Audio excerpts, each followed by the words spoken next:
Anime का power system भी anime के पॉपुलर होने के लिए उतना ही इम्पोर्टेंट होता है जितना ही इम्पोर्टेंट उसके पॉपुलर होने के लिए एनिमेशन और स्टोरी होती है। हर एक एनिमे का अपना अपना एक पावर सिस्टम है और वो पावर सिस्टम ही अपने आप में बहुत इंटरेस्टिंग थिंग है। हर एक पावर सिस्टम अपने अपने एनिमे की पहचान होती है और अगर एक एनिमे जो तुम देखना चाहते हो उसका पावर सिस्टम का आइडिया तुम्हें शुरू में ही लग जाए तो वो एनिमे के लिए तुम्हारी एक्साइटमेंट और भी ज्यादा बढ़ जाएगी। तो वही चीज मैं आज करूंगा। तुम्हें इस वीडियो के माध्यम से टॉप 5 एनिमे के पावर सिस्टम्स के बारे में बहुत कुछ पता लगने वाला है और उन सभी पावर सिस्टम्स के बारे में मैं एक डेडिकेटेड वीडियो जरूर बनाऊंगा। तो इस वीडियो को एंड तक देखना बिल्कुल भी मत भूलना। तो वीडियो को स्टार्ट करते हैं हम डीमन स्लेयर से। डीमन स्लेयर के अंदर 2 टाइप के पावर सिस्टम्स को फॉलो किया जाता है और ये दोनों ही पावर सिस्टम एक दूसरे से बिल्कुल ही डिफरेंट है। तो उन दोनों पावर सिस्टम्स का नाम है breathing styles and blood demon art. Breathing techniques को खास करके हमारे डीमन स्लेयर कॉर्प्स के बंदे ही यूज करते हैं, जिसको वो रात के अंदर यूज करते हैं और डीमंस को बहुत भेड़ा वाला पेलते हैं। पर कुछ लल्लू डीमन स्लेयर कॉर्प्स के मेंबर इसे यूज नहीं कर सकते या कह लो कि उनकी औकात से ये बाहर होती है। डीमन स्लेयर के अंदर 14 डिफरेंट ब्रीदिंग स्टाइल्स मौजूद हैं, पर उन 14 के अंदर सबसे मेन 5 फंडामेंटल टेक्निक्स होती हैं। इन्हीं की 5 फंडामेंटल टेक्निक्स से बाकी की ब्रीथिंग स्टाइल्स बनते हैं और ये 5 फंडामेंटल टेक्निक्स भी एक टेक्निक से बनी हुई है जिसका नाम था सन ब्रीदिंग। सन ब्रीदिंग को सीखना सभी के औकात या किसी के बस में नहीं होता, तो इसलिए सन ब्रीदिंग को जो भी सीधा सीधा हाथ डालता है वो एक नई टेक्निक बना बैठता है। और सन ब्रीदिंग को सीखते सीखते लोगों ने 5 फंडामेंटल टेक्निक्स को बनाया था। अगर हम दूसरे पावर सिस्टम की बात करें तो वो है blood demon art. Blood demon art को खास करके डीमंस ही यूज करते हैं और ऐसे वैसे ही कुत्तों के जैसे डीमंस ही इसे यूज नहीं करते, इसे हायर लेवल के डीमंस यूज करते हैं जिन्होंने मुजान का कुछ ज्यादा ही ब्लड चूस रखा है। जब कोई डीमन मुजान का कुछ ज्यादा ही खून चूस लेता है तब वो बहुत ज्यादा पावरफुल हो जाता है। तब उसके अंदर एक काइंड ऑफ पावर डेवलप हो जाती है जिसे कहते हैं blood demon art. Blood demon art के अंदर तुम्हें कोई भी पावर मिल सकती है, जैसे कि तुम बहुत ज्यादा आइस बना सकते हो या तुम अपनी खाल के साथ कोई तलवार बना सकते हो, और हो सकता है कि तुम्हें कुछ ऐसी पावर मिल जाए कि तुम मकड़ी के जाले हगो और वो तलवार से भी तीखे हो जाए। ब्लड डीमन आर्ट और ब्रीदिंग स्टाइल दोनों को साथ में कंबाइन करके भी यूज किया जा सकता है और ये कार्य हमारे कोकोशिबो और काईगाकू नामक 2 आदमखोरों के द्वारा पहले ही संपूर्ण हो चुका है। इन्होंने ब्रीदिंग स्टाइल और ब्लड डीमन आर्ट को एक साथ यूज किया है। लिस्ट में आगे बढ़ते हुए हम बात करेंगे ब्लैक क्लोवर के बारे में। ब्लैक क्लोवर के अंदर भी 2 पावर सिस्टम एग्जिस्ट करते हैं। पहला है माना और दूसरा है डेविल पावर्स। ब्लैक क्लोवर के अंदर माना को एक तरह के एनर्जी या पावर की तरह इस्तेमाल किया जाता है। ब्लैक क्लोवर के अंदर जिसके अंदर जितना ज्यादा माना होगा वो उतना ही ज्यादा स्ट्रॉन्ग होगा।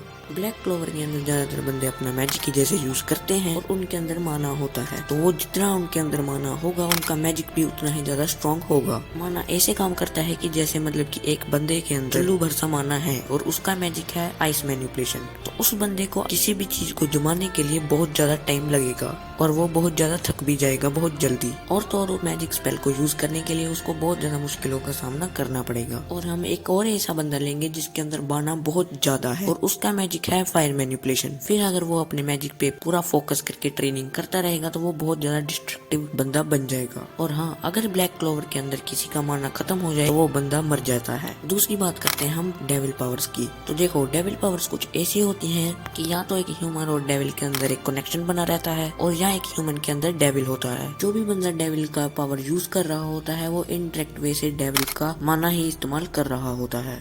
अब हम आगे बढ़ते हैं अपने नेक्स्ट पावर सिस्टम पे। वो है उस एनिमे का जो कि लेजेंडरी बिग 3 में से एक है और वो सबसे ज्यादा अंडररेटेड भी है इंडिया के अंदर। Yes, I am talking about bleach and इसका पावर सिस्टम है स्पिरिचुअल प्रेशर। तो देखो, ब्लीच के अंदर कुछ प्राणी होते हैं जिनका नाम होता है शिनिगामी, जो कि गॉड ऑफ डेथ होते हैं। शिनिगामी ह्यूमंस के जैसे ही दिखते हैं पर ह्यूमंस शिनिगामीज को नहीं देख सकते, बट अगर किसी ह्यूमन के अंदर बहुत ज्यादा स्पिरिचुअल प्रेशर है तब वो एक शिनिगामी को देख सकता है। स्पिरिचुअल प्रेशर बहुत ज्यादा तगड़ी चीज होती है।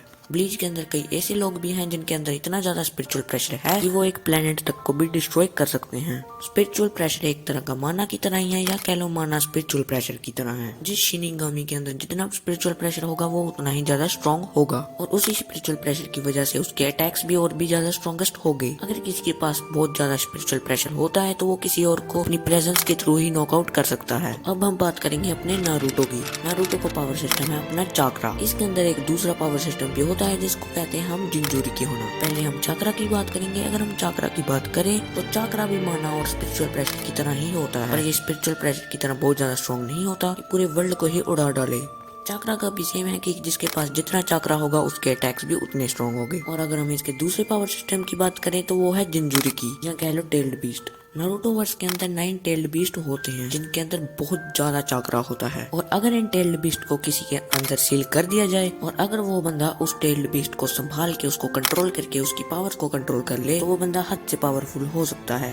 पर अगर हम इतना ज्यादा डीप ना जाए और एक टेल्ड बीस्ट को ह्यूमन के अंदर सील कर दें तो उस ह्यूमन को जिंजुरिकी कह देंगे। अब हम अपने अगले एनिमे की ओर बढ़ते हैं जिसका नाम है वन पीस। वन पीस के अंदर मेनली 2 पावर सिस्टम हैं जिनका नाम है डेविल फ्रूट और हाकी। पहले हम डेविल फ्रूट्स की बात करेंगे। डेविल फ्रूट्स एक ऐसे कर्स टाइप ऑफ फ्रूट्स होते हैं जिनको खाने से कोई बहुत ज्यादा तगड़ी पावर्स भी मिल सकती है या बहुत ज्यादा फुद्दू पावर्स भी मिल सकती है। डेविल फ्रूट मेनली 3 टाइप्स के होते हैं, लोजिया, पारामीशिया और जुआन। लोजिया फ्रूट्स वो होते हैं जो कि यूजर को एक एलिमेंट को कंट्रोल करने की पावर देते हैं, और वो एलिमेंट या तो लिक्विड एलिमेंट्स भी हो सकते हैं या तो गैस एलिमेंट्स भी हो सकते हैं और या तो सॉलिड एलिमेंट्स भी हो सकते हैं। और लोजिया फ्रूट्स को खाने के बाद यूजर पूरा को पूरा एक एलिमेंट का बन जाता है और उसे कोई भी विदाउट हाकी टच नहीं कर सकता, मतलब पूरा अनटचेबल। फिर आते हैं जुआन्स जो कि तुम्हें एक जानवर बनने की एबिलिटी दे देते हैं। और जुआन्स भी 3 टाइप के होते हैं जिनके अंदर आते हैं मिथिकल जुआन्स, एशियंट जुआन्स और नॉर्मल जुआन्स। नॉर्मल जुआन्स के अंदर तुम्हें आजकल के कुत्ते बिल्ली की पावर मिल जाती है। फिर आते हैं एशियंट जुआन्स जिनको खाने से एशियंट एनिमल्स की पावर मिलती है जो कि एक्सटिंक्ट हो चुके हैं, मतलब विलुप्त हो चुके हैं। और मिथिकल जुआन्स को खाने से उन एनिमल्स की पावर्स मिल जाती हैं जिन एनिमल्स का आज तक कोई सबूत ही नहीं है, मतलब कि उनकी एग्जिस्टेंस का आज तक कोई सबूत मिला ही नहीं, आज तक कहानियों में ही रह गए। उन एनिमल्स के अंदर ट्रांसफॉर्म होने के साथ साथ उन्हें कुछ मैजिकल पावर्स भी मिल जाती हैं।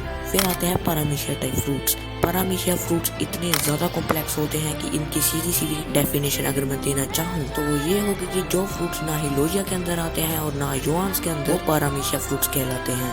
अगले पावर सिस्टम की अगर बात करें तो वो है हाकी, की भी ऊपर से 3 टाइप की होती हैं जो है कॉन्करर हाकी, ऑब्जर्वेशन हाकी और आर्मामेंट हाकी। ऑब्जर्वेशन और आर्मामेंट हाकी को तो सीखा जा सकता है पर कॉन्करर हाकी गॉड गिफ्टेड होती है। ऑब्जर्वेशन हाकी के अंदर किसी भी अटैक को डॉज करने की और फ्यूचर देखने की एबिलिटी मिलती है। आर्मामेंट हाकी के अंदर यूजर किसी भी लोजिया टाइप यूजर को टच कर सकता है और उसे हिट भी कर सकता है और अपने किसी भी पार्ट को यूजर हार्ड कर सकता है आर्मामेंट हाकी की वजह से। और कॉन्करर हाकी की हेल्प से यूजर किसी को भी दूर से नॉकआउट कर सकता है। तो भाई आज की हमारी वीडियो यहीं पे खत्म होती है। आई होप कि आपको बहुत ज्यादा बढ़िया पावर सिस्टम के बारे में इंफॉर्मेशन मिली होगी। अगर ये वीडियो आपके लिए जरा सी भी हेल्पफुल रही हो, वीडियो को लाइक और चैनल को सब्सक्राइब जरूर करके जाना।